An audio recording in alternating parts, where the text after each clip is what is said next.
Hello दोस्तों, स्वागत है आप सभी का आपके अपने चैनल सेवाश्री ऑर्फनेज में। तो जैसे कि आपने थंबनेल पे भी देखा है और आप आज के ब्लैक बोर्ड पे भी देख रहे हैं, ऊपर जो टॉपिक पढ़ा हुआ है कि आज हम लोग B Ed first year and second year के सिलेबस के बारे में डिस्कशन करने वाले हैं। तो चलिए अब अपनी आज की वीडियो शुरू करते हैं। जैसे कि आप देख ही रहे हैं कि B Ed first year and second year का आज हम लोग सिलेबस डिस्कशन करने वाले हैं। तो सबसे पहले अगर हम बात करें बीएड फर्स्ट ईयर की, तो उसमें आपके पूरे 6 सब्जेक्ट होते हैं, जिसमें आपके 4 सब्जेक्ट होते हैं कॉमन और 2 सब्जेक्ट होते हैं आपके पेडागोजी सब्जेक्ट। जो आपके एमए आपने किया है, बीएससी आपने की है, एमसीए किया है, बीए किया है, जो भी आपके सब्जेक्ट्स कॉम्बिनेशन होता है वो उसके अकॉर्डिंग आपको मिलते हैं। ठीक है, सबसे पहले अगर हम बात करें तो आपके बीएड में हर एक सब्जेक्ट का कोड होता है ई से रिलेटेड आपका हर एक सब्जेक्ट का कोड होता है। जैसे कि यहाँ पे है E101। तो यहाँ पर जो कि ई है इसका क्या मतलब है? इसका मतलब है एजुकेशन। आपके यहाँ पे जो ई है इसका मतलब है एजुकेशन। उसके बाद आपका जो सबसे पहला सब्जेक्ट है वो है E101, जिसका नाम है कंटेम्प्रेरी इंडिया एंड एजुकेशन, जिसमें आपकी वैदिक काल से लेके और अभी वर्तमान तक जो भी आपकी शिक्षा नीति है, जैसे भी वो निर्धारित हुई, जैसे भी शिक्षा ने अपने अलग अलग रूप लिए, इसमें आपका वो सारा शुरू से लेके आखिर तक का यहाँ पे दिया हुआ है। अब यहाँ पे बात करें सब्जेक्ट कितने नंबर का होता है, पेपर कितने नंबर का होता है, ये हम इसके बाद में समझेंगे। तो पहले हम सब्जेक्ट के बारे में देखते हैं। सेकेंड आपका सब्जेक्ट है E102, एजुकेशन 102। इसलिए जो आपका सेकंड सब्जेक्ट है इसका नाम है philosophical and sociological perspective of education. अब इसमें क्या आता है? इसमें आपका आता है जैसे कि आपके जितने भी महान विचारक हुए हैं, अरस्तु हुए, थर्नडाइक हुए, रविंद्रनाथ टैगोर हुए, विवेकानंद हुए, सब इन सब के इसमें विचार आते हैं कि ये शिक्षा के बारे में क्या सोचते थे, कैसे इन्होंने शिक्षा में अपना योगदान दिया। ये इस तरीके से इसमें आपके सब्जेक्ट में आएगा। सेकंड हम बात करें, थर्ड हम बात करें तो आपका E103, ये होता है आपका growing up as a learner. ठीक है, अब इस सब्जेक्ट में क्या आता है आपका जो भी आपकी चाइल्ड डेवलपमेंट है, चाइल्ड साइकोलॉजी जितनी भी है आपकी इस सब्जेक्ट में वो सारी आती है। देखिए, आपने एमए किया हो, आपने बीए किया हो, बीएससी किया हो, एमएससी किया हो, एमसीए किया हो, बीसीए किया हो, आपने जो भी अभी तक किया हो, ये बीएड का सिलेबस आपके हर सिलेबस से बिल्कुल अलग है। ठीक है, फोर्थ सब्जेक्ट अगर हम देखें आपका E104, जिसका नाम है टीचर, टीचिंग एंड टेक्नोलॉजी। ठीक है, इसमें आपको सबसे पहले बताया जाएगा कि एक टीचर कौन होता है, वो टीचिंग कैसे करता है, और वो अपनी जो ये टीचिंग की जितनी भी टीचिंग की आपकी क्राइटेरिया होता है, जो भी आपके टीचिंग का क्षेत्र होता है, उसमें आप टेक्नोलॉजी का यूज़ कैसे कर सकते हैं, इसमें आपको ये बताया जाएगा। तो इसका नाम आपका टीचर, टीचिंग एंड टेक्नोलॉजी। उसके बाद आता है आपके 6 आपके पेडागोजी सब्जेक्ट होते हैं, जिसमें से आपको 2 लेने पड़ते हैं। एक आपकी हिंदी और इंग्लिश लैंग्वेज होती है। आप हिंदी लैंग्वेज से बीएड करना चाहते हैं आप वो कर सकते हैं। आप बीएड से आप इंग्लिश लैंग्वेज से हिंदी से करना चाहें हिंदी से, इंग्लिश से करना चाहें आप इंग्लिश से कर सकते हैं। यहाँ पे आपके पेडागोजी सब्जेक्ट होते हैं, जैसे pedagogy of Hindi, pedagogy of Sanskrit, pedagogy of English, pedagogy of mathematics, pedagogy of psychology, pedagogy of physical science, computer science, home science, आपकी इस तरीके से सारी पेडागोजी होती है। अब आपको वो देखना होता है कि आपने बीए में अपनी ग्रेजुएशन में कौन सा आपके पास सब्जेक्ट था और आपने कौन से सब्जेक्ट का आपका कॉम्बिनेशन चलता है। अब अगर हम यहाँ पे बात करें आपके प्रैक्टिकल वर्क की कि आपका प्रैक्टिकल वर्क कैसे आता है, तो देखिए बीएड फर्स्ट ईयर में आपका एक सब्जेक्ट 100 मार्क्स का होता है। ठीक है, अब उस 100 मार्क्स में आपके मार्क्स कैसे आएंगे? 80 मार्क्स की इसमें आपका थ्योरी सेक्शन होता है। ठीक है, थ्योरी सेक्शन में मतलब कि आपका पेपर जो होता है, जो आपका एग्जाम होता है, वो आपका 80 मार्क्स का होता है। अब इसमें 20 मार्क्स आपके कैसे होते हैं? ये 20 मार्क्स आपके प्रैक्टिकल के होते हैं। आपका जब वाइवा होता है तो उसमें आपके हर सब्जेक्ट के 20 नंबर जाते हैं, क्योंकि आपका पेपर यहाँ पे 80 का आता है, तो यहाँ पर आपको 20 नंबर का हुआ प्रैक्टिकल। ठीक है, ये इतना तो हुआ आपका पेपर का काम। ठीक है, इससे बाद जो आपके असाइनमेंट्स बनते हैं और आपकी फाइलें बनती हैं। देखिए, आपका हर सब्जेक्ट का एक असाइनमेंट बनेगा, जो भी उसमें आपके टॉपिक्स होंगे वो, या जो भी आपके टीचर आपको देंगे वो आपका असाइनमेंट होगा। वो असाइनमेंट आपका 25 नंबर का होता है। असाइनमेंट आपका 25 का होता है, जिसमें 20 नंबर का आपका रिटर्न वर्क, जो भी आप असाइनमेंट बनाते हैं उसे कितने पेजेस में डिवाइड करते हैं, किस तरीके से बनाते हैं, वो आपका इस 20 नंबर में काउंट किया जाता है। 5 नंबर का आपका जो वाइवा होता है वो 5 नंबर आपके उसमें दिए जाते हैं, क्योंकि एग्जामिनर को नहीं पता होता, वो आपसे उस फाइल के नेम भी पूछ सकता है, असाइनमेंट के नेम भी पूछ सकता है, असाइनमेंट के बारे में कुछ भी पूछ सकता है, तो वो उसके आपको 5 नंबर देता है। तो इस तरीके से आपके पूरे 6 सब्जेक्ट होते हैं और सबके मिला के ऐसे आपको 6 एक असाइनमेंट बनाना होता है, तो सबके आपको ऐसे ही 25-25 नंबर मिलते हैं। ठीक है, तो ये तो बात हुई आपकी असाइनमेंट्स की। उसके बाद बात करते हैं हम फाइलों के बारे में। फाइलें आपकी इसमें 3 फाइलें बनती हैं, लेकिन काउंटिंग में आपकी 4 फाइलें आती हैं। अब इसमें हम बात करें तो अब हम आपकी फ़ाइलों के बारे में बात करते हैं। तो इसमें आपकी बनती हैं 3 फाइलें, लेकिन काउंटिंग में होती हैं वो 4 फाइलें। अब वो कैसे होती हैं? देखिए, स्ट्रेंथिंग लैंग्वेज प्रोफिशिएंसी जिसकी आपकी फर्स्ट फाइल होती है, इसमें आपकी जितनी भी फाइलें होती हैं सबका एक ही कोड होता है 704। तो अब इसमें जो ये आपकी लैंग्वेज प्रोफिशिएंसी वाली फाइल है, ये आपकी 2 लैंग्वेज की बनती है, एक आपकी हिंदी, एक आपकी ग्रामर इंग्लिश।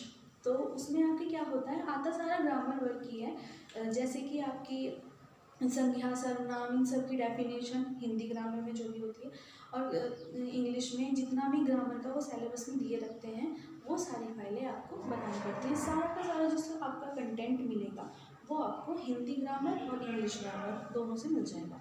सेकंड आपकी आती है आर्ट एंड एस्थेटिक्स। इसमें क्या होता है, इसमें आपको बताया जाता है कि ड्राइंग कहाँ से स्टार्ट हुई, ड्राइंग अब फिलहाल क्या है, और ड्राइंग में कितने रंग होते हैं, हर रंग का क्या मतलब होता है, कितने तरीके के शास्त्र ड्राइंग के लिए लिखे गए हैं, और इसके लिए आपको 5 ग्राफ भी बनाने होते हैं, जिनकी डिटेल्स आपको इस फाइल में लिखनी होती है।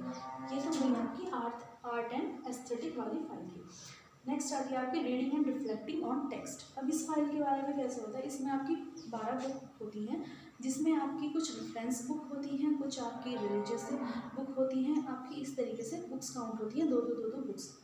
2 आपके पेडागोजी होते हैं, 2 आपके कॉमन सब्जेक्ट होते हैं, 2 आपकी रिलीजन से रिलेटेड बुक्स होती हैं, 2 आपकी रेफरेंस बुक होती हैं, 2 आपकी किसी अदर कोर्स से बुक होती हैं। इस तरीके से आपकी पूरी 12 बुक होती हैं, जिसमें आपको किसी भी 2 बुक का आपको यहाँ पे रेफरेंस आपको यहाँ पे देना पड़ता है उनके बारे में। अब उनके बारे में देना क्या पड़ता है आपको, कि जैसे कि आपकी एक बुक है महाभारत, ठीक है, महाभारत जो है आपकी वो रिलीजन से होगी आपकी, तो उसमें आपको क्या करना पड़ेगा कि महाभारत किसने लिखी, कितने महाभारत बुक में पेज है, कितने कब वो लिखी गई, उसका नंबर क्या है, उसके बारे में ये आपको डिटेल, उसका प्राइस क्या है, और कुछ भी ऐसी मतलब मेन से डिटेल, कौन से पब्लिकेशन से वो छपती है, कहाँ पे वो छपती है, अभी फ़िलहाल वो कहाँ से ज़्यादातर छप रही है, कहाँ से उसकी पब्लिसिटी होती है, ये आपको सब कुछ उसमें लिखना होता है। सारा का सारा कंटेंट आपको जो भी आप बुक लेंगे उसके फर्स्ट या सेकंड पेज पे मिल जाएगा, और इससे इन सारी फाइलों से रिलेटेड जितनी भी फाइल्स हैं, असाइनमेंट्स हैं, वो सब हमारे चैनल पे आपको मिल जाएंगे, तो आप वहाँ से भी उसको देख सकते हैं, इनकी आपको टेंशन लेने की ज़रूरत नहीं है। ये हमारे सिलेबस में है, तो इसलिए आज मैंने आपको पहले सिलेबस से इंट्रोडक्शन आपका कराया है। इससे बाद हम अपने सेकेंड ईयर के सिलेबस की बात करेंगे, और डेली के बेस पे हम ऐसे ही first year and second year BEds first year and second year की क्लासेस स्टार्ट करेंगे। अब हम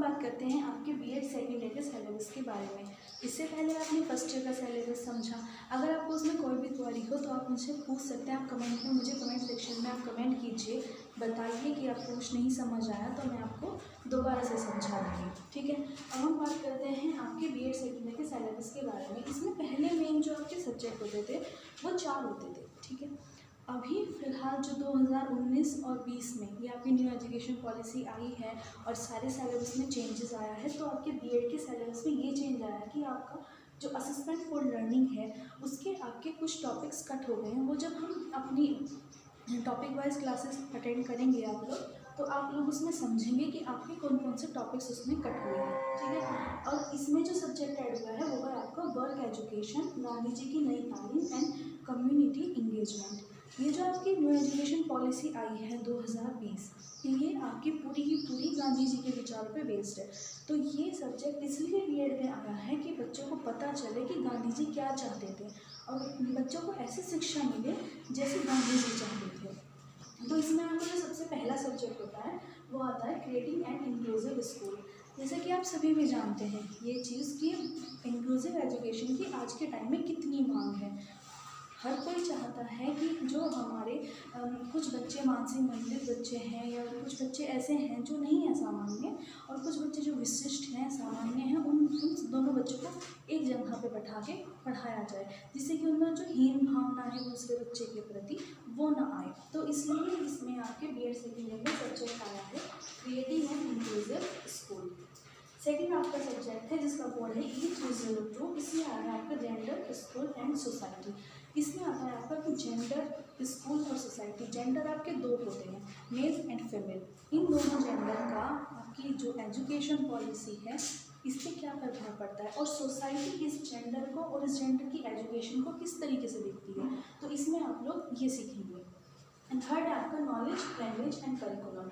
आपकी नॉलेज क्या है, आपकी लैंग्वेज क्या है एंड आपका करिकुलम क्या है। उसके बाद आता है आपका E304 जिसमें जो मैंने आपको बताया वर्क, एजुकेशन, गांधी जी में तालीम एंड कम्युनिटी इंगेजमेंट। इसमें आपका फिफ्थ सब्जेक्ट आता है असेसमेंट फॉर लर्निंग। अब इसमें आपका एक सब्जेक्ट होता है जो आपको ऑप्शनल होता है और वो कौन कौन सा सब्जेक्ट होता है आपका एजुकेशनल एडमिनिस्ट्रेशन एंड मैनेजमेंट। ये आपका फर्स्ट सब्जेक्ट होता है। ये आपके ऑप्शनल में आता है कि अगर आपको कोई भी इन सब्जेक्ट से अलग आपको जो भी सब्जेक्ट लेना है वो आपके सिलेबस में लिखे हुए होते हैं, लेकिन मैं यहाँ पे आपको नाम बताना चाहूँगी। पहला है आपका educational administration and management, second है आपका गाइडेंस एंड काउंसलिंग, थर्ड है आपका एनवायरनमेंट एजुकेशन, फिफ्थ है आपका कंप्यूटर एजुकेशन, सिक्स्थ है आपका health physical education and yoga and sixth है आपका लाइफ स्टाइल मैनेजमेंट। तो इनमें से आपको जो भी सब्जेक्ट अच्छा लगता है CCS यूनिवर्सिटी में आप वो सब्जेक्ट ले सकते हैं। इन सभी यहाँ पे तो हो गई आपके बीएड फर्स्ट ईयर में भी 6 सब्जेक्ट होते हैं, सेकेंड ईयर में भी। लेकिन अब यहाँ पे आपको एक बात समझने वाली है कि आपके जो बीएड फर्स्ट ईयर था उसमें आपके एक पेपर 100 का होता था जिसमें आपका 80 नंबर की आपकी थ्योरी होती थी और 20 नंबर का आपका प्रैक्टिकल होता था। लेकिन यहाँ पे बात अलग है, यहाँ पे आपका हाफ हो जाता है कि आपका एक सब्जेक्ट हो जाता है 50 नंबर का और उसमें से आपका 40 नंबर की थ्योरी आती है और 10 नंबर का आपका प्रैक्टिकल होता है, ठीक है। और उसके बाद जितने भी आपके ये असाइनमेंट फाइलें होती हैं इसमें 3 फाइलें होती हैं। पहली होती है अंडरस्टैंडिंग ऑफ ICT, ठीक है, फर्स्ट आपकी फाइल होती है ICT, सेकंड होती है आपकी कम्युनिटी एंड थर्ड होती है आपकी स्काउट एंड गाइड।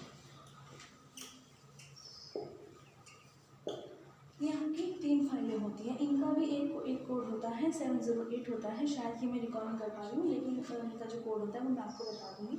इसमें आपकी ICT में पूरा आपका टेक्नोलॉजी आती है, आपका कंप्यूटर कैसे वर्क करता है, कंप्यूटर में ईमेल होता है, जीमेल होता है, डोमेन नेम होता है, ये सब कुछ क्या होता है। इसका कंटेंट आपको टॉपिक बता दिए जाते हैं, आपका एक्सेल क्या होता है, आपका माइक्रोसॉफ्ट क्या होता है, आपका PPT कैसे बनती है, ये आपको सब कुछ बता दिए जाते हैं। इसका कंटेंट आपको किसी भी 6th या 7th क्लास के बच्चे की बुक से मिल जाएगा। एक इसमें बनती है आपकी PPT।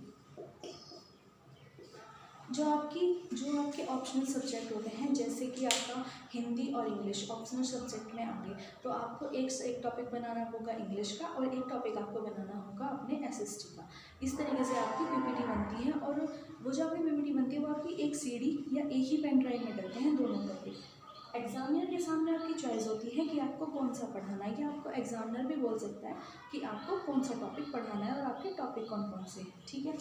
सेकेंड इसमें आती है आपकी कम्युनिटी। अब इसमें क्या होता है, कम्युनिटी के बारे में कुछ मेन टॉपिक हैं जैसे कि आपकी ग्रामीण कम्युनिटी क्या होती है, आपकी नगरीय कम्युनिटी क्या होती है और कम्युनिटी का मतलब क्या होता है, तो आपकी ये फाइल में आ जाता है। और उसके बाद वो कुछ 5 ऐसे काम हैं जो वो कराते हैं जैसे कि बेटी बचाओ बेटी पढ़ाओ पे रैली, आपकी कोरोना वायरस से रिलेटेड रैली जागरूकता अभियान जो भी चलाते हैं, पौधारोपण से रिलेटेड आपका अभियान वो चलाते हैं, उसके बाद आता है आपका गर्ल स्काउट एंड गाइड। ये आप 1 हफ्ते, 5 दिन या 3 दिन, जैसे भी आपके आसपास की हालत होती होगी वैसे वो आपका 3 दिन या 5 दिन या 1 हफ्ते का कैंप होगा। इस कैंप की फाइल वही लोग बनवाते हैं, वही लोग चेक करते हैं और वही लोग आपको नंबर दे के जाते हैं। इन पूरी फाइलों की और इसके first year and second year के सारे असाइनमेंट की हमने वीडियो अपलोड कर दी हैं। आप टेलीग्राम चैनल से इस सब का PDF ले सकते हैं और जितनी भी मैंने फाइलें अपलोड की हैं और जितने भी मैं आगे वीडियोस अपलोड करूँगी उनके नोट्स भी आप PDF से ले सकते हैं। यहाँ पे हम जितनी भी बात करेंगे उसकी आपको PDF मिलेंगे और वो PDF आप हमारे टेलीग्राम चैनल से ले सकते हैं। अब ये हो गया आपका पूरा प्रैक्टिकल वर्क। इस प्रैक्टिकल वर्क में क्या आता है कि आपके ये हर सब्जेक्ट का 10 नंबर तो आपको मिलेंगे प्रैक्टिकल के, जिसमें आपका 5 नंबर का आपका असाइनमेंट होगा और 5 नंबर आपके वाइवा के होंगे। ठीक है, ये तो हो गए आपके 10 नंबर यहाँ पे। और इन फाइलों के आपको वही मिलेंगे 25-25 नंबर। इन 25 में 20, जैसे कि मैंने पहले वाली उसमें बताया था फर्स्ट ईयर में, इनमें 20 तो होते हैं आपके जो आप फाइल बनाते हैं और 5 होते हैं आपके वाइवा के जो आपसे एग्जामिनर पूछता है। तो ये है हमारा आज का B.Ed first year and second year से रिलेटेड जो भी सिलेबस था, हमने जो भी डिस्कशन किया। अगर आपको कुछ भी नहीं समझ में आया तो आप मुझे कमेंट सेक्शन में कमेंट करके बता सकते हैं और उसके बाद आप वहाँ मुझसे पूछ सकते हैं। सिलेबस का PDF आपको टेलीग्राम चैनल पे मिल जाएगा। और हम अब शुरू करने जा रहे हैं B.Ed की पूरी classes, first year and second year दोनों से रिलेटेड जो भी हमारी क्लासेस होंगी, जो भी हमारे टॉपिक्स होंगे, उन सब को देखने के लिए आप चैनल को जल्दी से लाइक, सब्सक्राइब एंड शेयर कर दीजिए ताकि आपको हमारा रोज का नोटिफिकेशन मिल सके। Thank you.